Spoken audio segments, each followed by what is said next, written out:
Welcome back, but it feels like you never left. I mean, it feels like you're here the whole time, but I guess, you're getting ready to return. So how does it feel right now? Man, like I just said, I never felt like I was out of the business, and I just didn't feel anymore in the UFC, I have a lot of respect, they treat me well, and I make a run to the title. Unfortunately, I didn't accomplish my dream. I want to hold that belt, but I believe, like mostly of the fans, the people that know MMA, I was the number one at some point at 135 pounds. I gave my all to the division. I made so many sacrifices, and man, I felt like I did what I have to do, and even not getting the belt, I put on a show. Every time I was fighting, people stopped to talk to, everyone stopped to eat, to watch, and that's what drove me, Since I signed with them, I said I'm here to fight with the best and give a tough fight to anyone, and man, 100%. Every time my opponents step inside the cage with me, they were worried about something. They were not comfortable at all. They were not thinking they have an easy fight. Did you lose any passion at all? Like during this time, was there any part at all where you were like, man, I don't even want to be around this, or did you stay in the gym the whole time? Like, no, not for the training, not to be around these people in the gym, not to support the people that have the same dream I do. But I just didn't want to get to the UFC to go over everything again. I need something else. I need another drive to compete, something that would drive me to get to the competition, and train, because I want to get in there. I want to put on a fight, I know who's sitting outside the cage loves me. I know who's sitting outside the cage loves to watch me fighting, and they bleed, I know the people behind Professional Fighters League, they bleed. They were fighters, and they are people that respect their fighters, their champions, not just their champions, but anyone that stepped in there. I know Ray and all the crew, they respect them because Ray compete. Ray was a professional fighter. For many of us, he was like a big name. For me, I was always a big fan of him, and that's what's driving me. I want to compete for that guy. I want to compete for that team, and I want to represent the Professional Fighters League. I would say, did it feel kind of like coming home a little bit? I mean, I know it's a different name now, but it's a lot of the same people, right? Yes, do what I love for who I love. That's awesome. And a change in division as well, right? How much is that going to affect you? Better, worse, different? I think speed, power, and I'm not struggling at all. I'm eating healthy, I'm living a life, I'm not eating anything I can, but at least I'm not in sauna every day like I see most of the guys. And right now I see, and I go in sauna for 5 minutes maybe, and I see the other guys, and they know they have to do that because they got to get the weight. And for me, I'm going to get the weight because that's my weight. Last thing for you, talk about the matchup itself, right? On paper, it looks like it's going to be a pretty crazy fight to make your debut. Yeah, I have a lot of respect for Shane. I think he's a big fighter. They got big name. And why not fight him, Big fight. And for the show, put two of the guys that are coming. They are hot. They want to put on a show. They want to prove their worth. And for me, I'm going to welcome him because I'm home. And I'm not gonna let that happen, And I have to win this fight, and for me, just for me, no pressure at all. I'm going to go in there, I'm going to put on a show, I'm going to shock everyone, and they will see what I still can do inside the octagon. Marlon, after your last fight, when you decided, enough is enough, did you always have that sort of in the back of your mind, thinking, I might come back, or were you kind of like, no, I'm done? Man, it's just tough to say that, but man, I just didn't want to see that people anymore, like, you lose a fight and you have to look at I have a lot of respect for everyone, but I just don't want to see that people, like all the backstage and the same thing. I want to click. I want something different that drives me. And when the opportunity to come to Professional Fighters League came, I couldn't hesitate, man.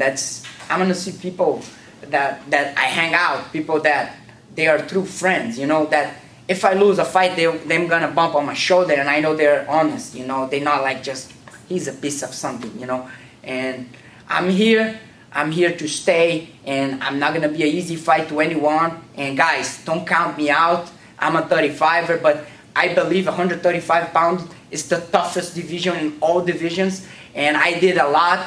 I put Arnold Sterling out, and you guys just saw what he did to TJ, and I believe I can put anyone out at 45 as well. Would you say, like you said about, wanting something new, was it that you left the UFC on bad terms, or you just wanted, No, good terms, man. It's just like the feeling, I just don't want to be that anymore, like I just want something new for my life. I just want to accomplish something. Unfortunately, I want to get to the UFC, get the belt. I didn't get the belt, and I want something different. I wanna do this because I love, not because I just want to do. I want to go in there. I want to make that money. I want to fight TJ Dillashaw. I want to fight Sean O'Malley. Fuck all these guys, man. I don't care who I'm fighting. I want to fight with good fighters, and I want to fight for who I love. Obviously, all the names you just mentioned have recently fought. What have you made of that division since you've left? Do you still feel like, even if you were to go back in there, you'd still be right on the top of those names? Man, it's just a matter of timing, timing, and the timing wasn't there anymore for me, and I believe that the time passed, and you maybe lose a little bit, you gain a little bit, and I kind of felt a little out, but of course, my skills, the level I fight, I can be a tough fight for any one of these guys. You just saw what Sterling just did to TJ, and the 35 division is top 15, the toughest fighters in the world. Sean O'Malley is number 15, 13, I don't know, to be honest. He fought Peter Yan. Peter Yan was a former champion, and look what he did to Peter Yan. I don't think he won the fight, but he put on a fight. It was a tough fight. For a lot of people, could go both ways. I think Yan won, but I kind of could see the other way as well. But I believe Yan won, and that's the level I was in. That's the level of competition I put myself to. And we see a lot of fighters when they're moving up in weight almost become like a new fighter. When you're going up to weight, you'll probably keep your speed and even be more powerful at 45. Yeah, man, I can't wait to feel, I am feeling in training, and I can't wait to feel that in a fight, that you really can murder the guy, that you can throw hard. And in the training, I'm already feeling the difference. I'm focused on my skills and not much on my diet, on training like crazy cardios, like right now I'm feel energized, I'm starting training and I'm finishing in the same way I'm starting, Finally, going off what you're saying, does this almost feel like a new chapter in your career? You're in a different mindset, you're happy and ready to go again? Yeah, 100%, man. I'm gonna enjoy the fight, I'm gonna have fun, and especially in training, we fight 3 5-minute rounds, and we train 100 5-minute rounds, and I am doing 100 5-minute round. I was doing hurting myself. Now I am enjoying those 100 rounds, and I believe the 3 5-minute rounds against Shane Burgos, I'm gonna be the best Marlon Moraes I've ever been. Thank you. Hey Marlon, how tough has it been on this losing streak? Like, you're not used to losing, and now you're on this 4 fight. Like, how tough has that been on you? Man, it's not easy. I'm not gonna lie to you, but I have to think on a whole, because I can't just throw myself out of this. Because the fighting, you only fight once a year, you only fight twice a year, but you train every day, and I know I'm there. I know the levels there. I know I can beat anyone, and I cannot keep thinking, oh, I lost 4 fights in a row, but then I won 15 in a row.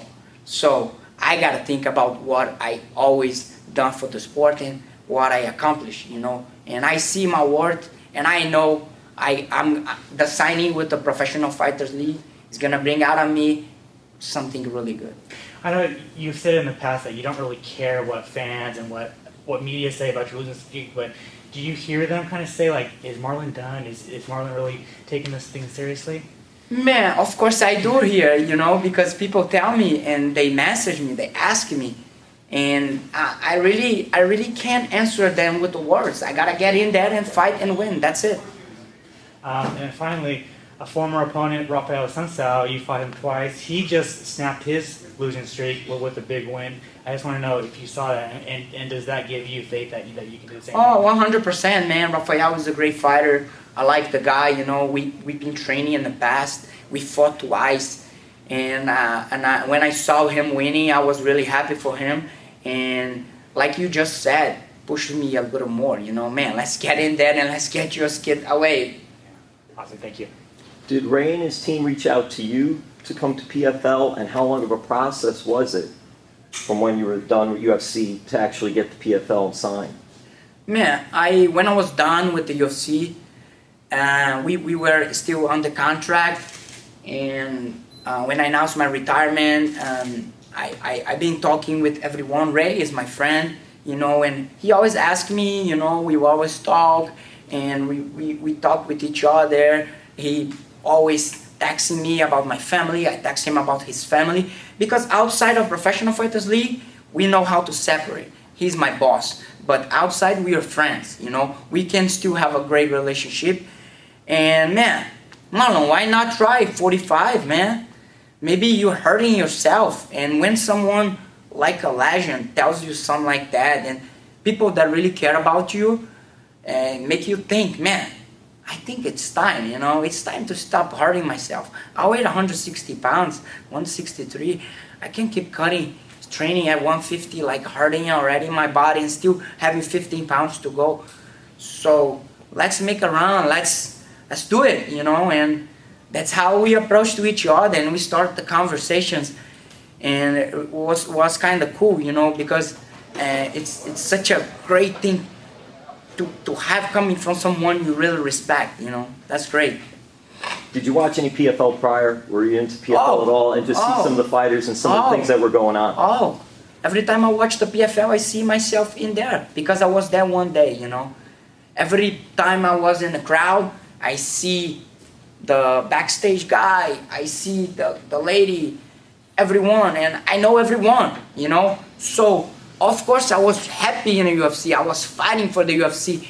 But you know, when you had a girl in the past and you don't have her anymore, every time you see her you're like, you know, that's my relationship with the Professional Fighters League. And did you get to talk to any of the fighters? Did you get any, you talked obviously with Ray because you and Ray have that relationship, but did you also talk to any of the PFL fighters just to get their feel or talk to anyone else about it? Or no. Once you talked to Ray, I know them already. I love the fighters. I have friends there fighting, but what they're gonna tell me, it's gonna be belong, you know.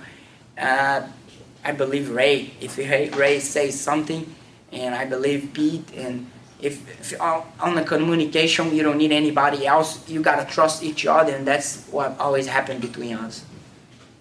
Marlon, we see you in the tournament next year? Of course. That's why I'm here. I don't want to do one fight. I'm here to test myself on the whole season. I want to put in 4 fights in a year. That's my biggest advantage. These guys are killing each other. Each other, like cutting weight like crazy. I'm not suffering at all. I'm going to go home now, eat whatever I want. Of course, I'm going to eat healthy, but I can eat as much as I can. And I have a fight in 4 weeks. Man, 4 weeks for 35 pounds. I was going to go home and eat some grass. You think if you go out and you put on a show in November and then you put together a nice run, that you'll influence other fighters to say, hey, wait a minute, what am I killing myself here to make weight when guys are fighting at their natural weight and doing well? It's hard to say that, man, because on the mentality, a lot of people think, oh, I got to go down. I'm going to be stronger. I'm going to be bigger. It's not a matter of be stronger, be bigger. I always say, I've been with Frankie Edgar, and every partner he brought there, Bellator, I don't need to say names, Bellator champion, UFC champions, and PFL champions. Everyone I see in the room sparring with Frankie, I've seen him getting the best of all. And he was 153, 52 pounds. You know? Thank you. You are getting into a division with other American Top Team teammates. Does that cross your mind, or do you not even think about that until you get matched up? We never know, you know. That's tough to say to who you're gonna fight in the future. And I'll talk about certain fighter, and I'll never fight him. So I keep the great relationship with everyone. But if one day we have to get locked in the cage and fight, we will fight. Do you see it just as a job? Yeah, of course I will fight anyone. I don't have anyone that won't fight. You know, I'll fight anyone.